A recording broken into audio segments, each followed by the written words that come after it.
My name's Nick. I'm a senior aquarist here at SeaWorld. I work with the sharks, the stingrays, any of the fish and invertebrates.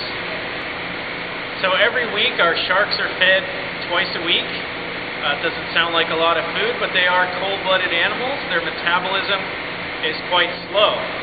So it's normal for sharks to eat only about 1 to 3% of their body weight. Generally when we feed them, we're going to be feeding them about 50 pounds of food for the entire exhibit. And that usually requires breaking out the food or thawing it for several days prior to the feed. We only feed restaurant quality fish as well as squid to our sharks. Because it is previously frozen, that helps take care of any of the parasites or anything that fish might be carrying. The downside to that is it does remove a little bit of the nutrition out of the fish, so we have to add vitamins to the fish. And we have specially made vitamins for sharks and rays for that very purpose. Sharks are fed using a target feeding process. Basically every single shark has a mark on it or some identifying characteristic so we can tell them apart. We have a detailed record sheet of how much that they're being fed at each feeding so that we're making sure we're not overfeeding them. That's the most important thing for the health of a shark, that they're not fed too much food.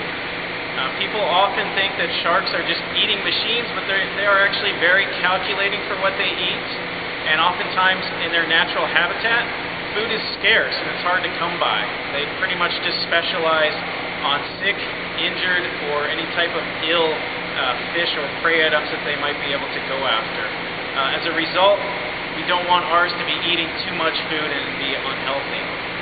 The process involves using metal tongs to target feed each individual shark. We pretty much have to wait for them to come to us.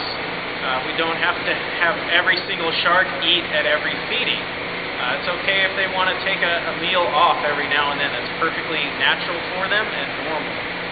So unlike a lot of the mammals that are going to approach you and open their mouth and feed them, it's a little bit different process feeding the sharks. You really have to bring the food to them. That's where the metal tongs come into play.